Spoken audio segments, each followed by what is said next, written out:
আজ কাব্যর জন্মদিন। শুভ জন্মদিন কাব্য। এক পা দুপা করে ধীরে ধীরে কাব্য 1 বছর থেকে 2 বছরে পা দিল। কাব্যর দিদা আমরা এখন যে হ্যাপি বার্থডে করি সেটা পছন্দ করে না, বলে কেক কাটা কি কোনো জন্মদিনের মধ্যে পড়ে? জন্মদিনে সবসময় আশীর্বাদ করতে হয় প্রদীপের আলোয়, যাতে ওর সারা জীবন আলোয় আলোয় ভরে ওঠে।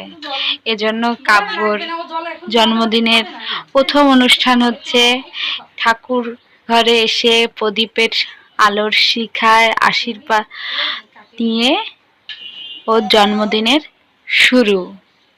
এই দেখুন কাব্যর দিদা কাব্যকে আশীর্বাদ করছে, খুব মজা পাচ্ছে কাব্য। কাব্যকে একটুও সাজাতে দেয়নি, সবটাই অস্থির করে উঠছে। কাব্যর দিদা কাব্যকে গীতা দান করছে। কাব্য দেখুন গীতাটা কিভাবে ধরে বসে।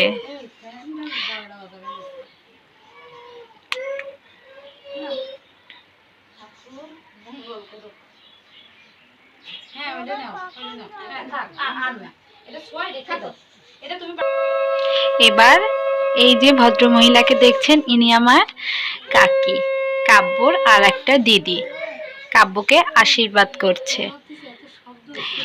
এই যে স্থানটা দেখছেন এটা হচ্ছে আমাদের বাড়ির মন্দির। এবার আসছে কাব্যর সেজদি, এটা হচ্ছে আমার মাসি, সবাইকে অনেক আশীর্বাদ করছে। আর ও দেখুন ক্যামেরার দিকে কিভাবে তাকিয়ে আছে, সামনে অনেক লোক দাঁড়িয়ে আছে, তো ও দেখে একদম নিস্তব্ধ হয়ে গেছে। আর দেখুন কিভাবে খাচ্ছে, সারাদিন খাই নাই তো এজন্য। এ হচ্ছে আমার জেঠি, কাব্যর আর একটা দিদি।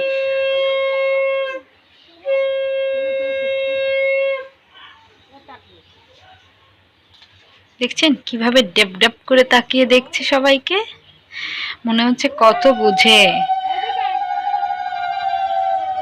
অনেকটা সময় বসে আছে, কোনো নড়াচড়া নাই।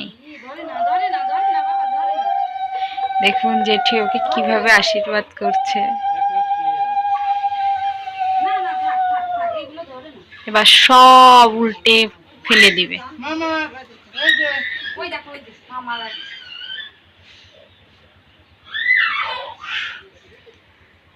দেখুন জেঠি ওকে পায়েস খাওয়ালো। এবার বড়দের আশীর্বাদ করা হয়ে গেল। এবার ওর বাবা ওকে আশীর্বাদ করবে। কাব্যর বাবা কামিন।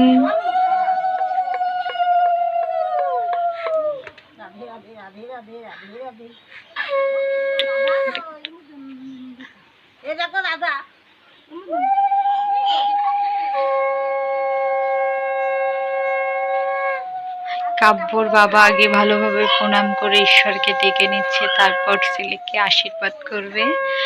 দেখুন, আর আমার ছেলে বাইরে হাঁ করে তাকিয়ে আছে।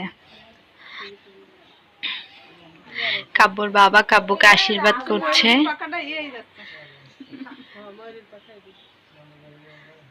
কাব্য আর বসে থাকতে চাচ্ছে না, খুব কষ্ট হচ্ছে।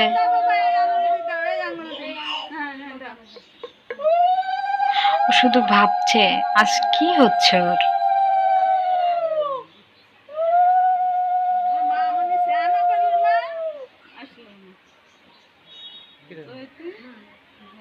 কাব্যর দিদার খুব শখ ছিল জন্মাষ্টমীতে ওকে কৃষ্ণ সাজাবে, কিন্তু আমরা সেদিন বাড়িতে আসতে পারি নাই।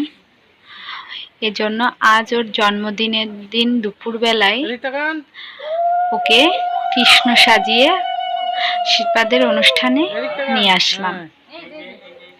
কাব্য নিয়ে নাও। দেখুন কাব্য কিভাবে নিল। ঠিক ঠিক ঠিক ঠিক ঠিক।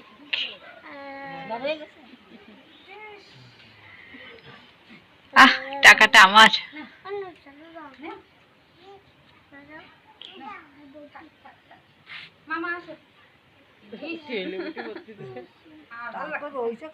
এভাবেই কাব্যর জন্মদিনের আশীর্বাদের অনুষ্ঠান